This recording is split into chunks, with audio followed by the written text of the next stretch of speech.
Oh, hi, listener. Hmm? Why do you look so worried? Because you're worried about me. Well, I'm fine. Thanks for your concern. Yeah, I promise you're not hallucinating or anything.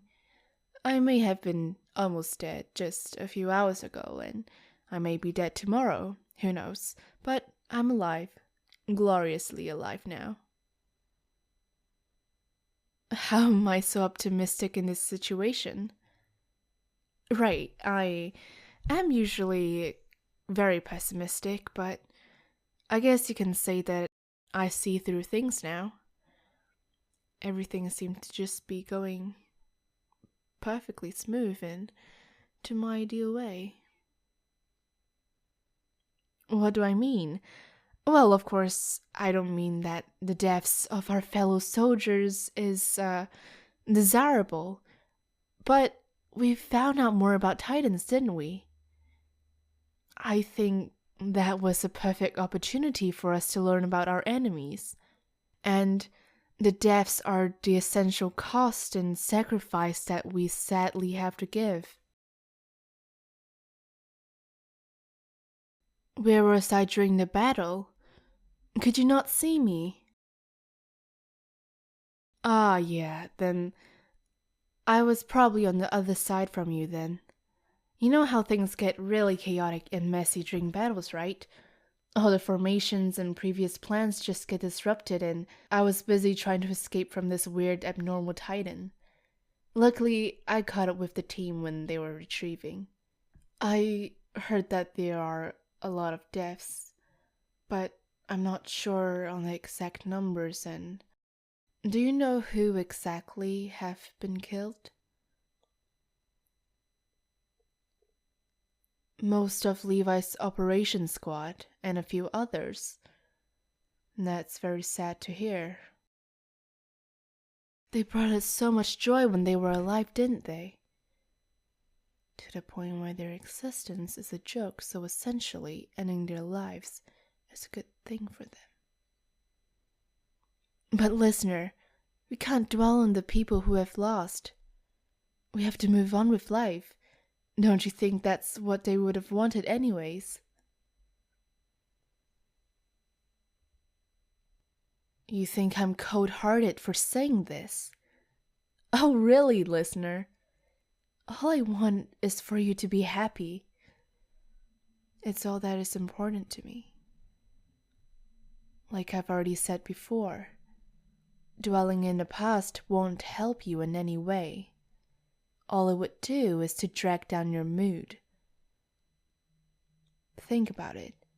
We're still able to bathe in the morning sunlight, still able to breathe the fresh evening air, still able to admire the blood-red roses. And most importantly, we still have each other, don't we? Be grateful for the things you have. Don't focus on the things that are gone. And just because you're sad about them won't help with anything. It's not like they will revive back and give you a hug. I'm sorry for getting a bit heated there, but you understand, right, listener? That all I want is for you to be happy. Throw away all those worries and just focus on the present. Please, I beg of you. Huh? You want to ask me a question? Sure, go for it. Did I see the female titan? Yeah, but it was quite far away from where I was, so I couldn't get a proper view of it. What about it? The titan was trampling on everyone but you. That's interesting, but not surprising. What I mean your presence. It's enthralling, enchanting, and I bet the female titan saw that in you.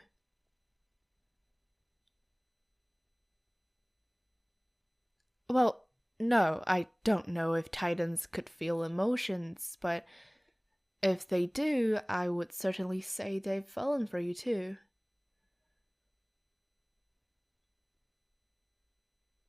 Where was I specifically during the battle? Oh, I don't remember exactly where I was. You know, the Titan Forest is so big, you can't really pinpoint a certain spot. And as I've said before, it was very chaotic, so I couldn't. What? You think I'm lying to you? What would I lie about?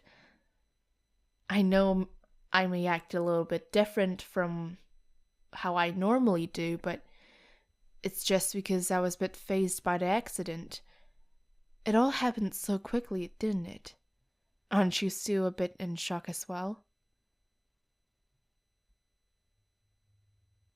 You think there's a lot of things that don't add up about me. Okay, tell me what you think.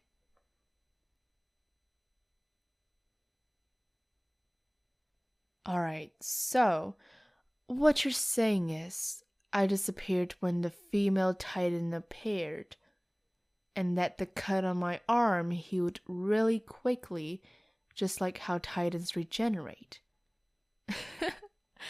Do you really think that you would be talking to a female Titan now? You must have hit your head a little bit too hard, sweetheart. You noticed that the Titan looked furious when they saw Petra.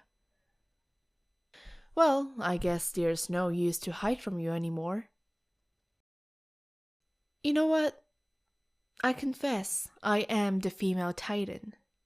And I'm from somewhere really far away from here. But that's not going to stop me from trying to be with you. In fact, I feel like that makes us the perfect match, doesn't it? It's kind of like the story of Romeo and Juliet, involving star-crossed lovers from very different backgrounds. Why did I massacre so many people? Do you still don't get it? I did it for the sake of humanity and, most importantly, for the sake of you. My love for you. So we can be together peacefully, without any disturbance. Quite frankly, I would love to live in a place where it's just you and me. But of course, I won't go that far, as I'm not foolish enough to think that I would have the ability to achieve that state.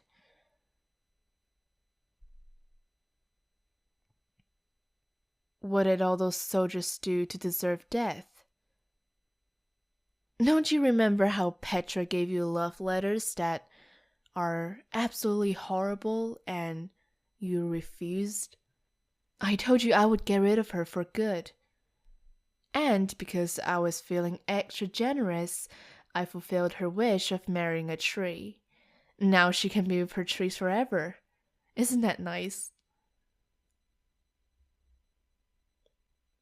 You think that's not a thing worth killing over? Darling, anything is worth killing over for you. Now you won't have to suffer from her annoyance any longer.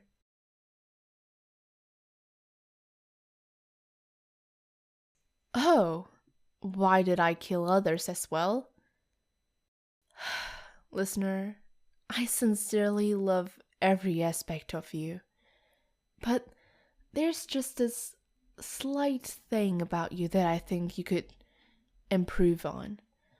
I don't know if it's because you're too naive, overly kind, or just dumb. Do you remember the time that they purposefully spilled ink all over your desk? I don't care if it's just a prank. If it's causing any sort of inconvenience for you, I've no choice but to demolish the people causing it completely. Listener, I don't get it. Why are you so upset over the things I did? I did it for you, for us, for our happiness.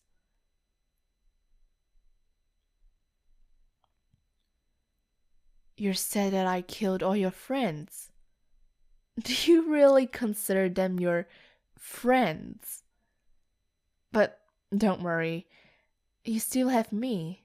I'll stay with you till the very end, even when the world starts caving in. Furthermore, who needs friends when we have each other? Anyways, listener, I would love you to come with me. Oh, yeah, I forgot that I haven't told you about Marley yet. But to put it simply, it's a nation on the other side of the ocean. Well, you haven't seen the ocean yet, but you'll eventually see it. It's where society is much more advanced and the living conditions are much better than here. Though they don't really like Eldians.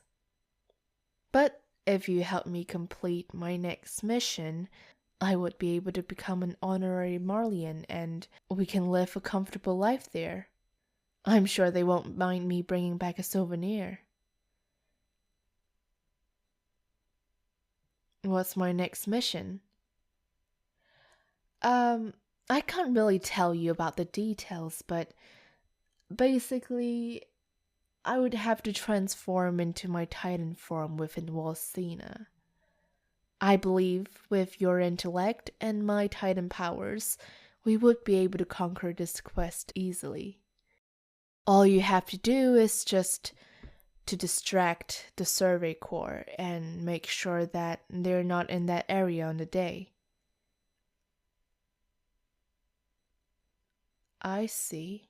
So you view me as your enemy. I thought after all the things we've been through, and all the things I've done for you, we've already established a trusting bond. Do you not trust me? I promise you the life I could bring you would be so much better than just living inside the walls. Do you still love me, listener? Or is Petra still lingering in the back of your mind? I knew you still love me, listener. You're the right person for me after all. Huh? But there's a condition I have to fulfill for you to stay with me. All right. Tell me, what is it? You don't want me to take any more innocent lives? Careful with your words there. What do you mean exactly by innocent lives?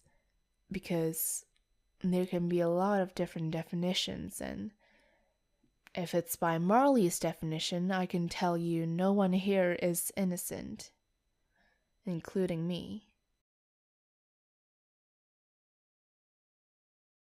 I see.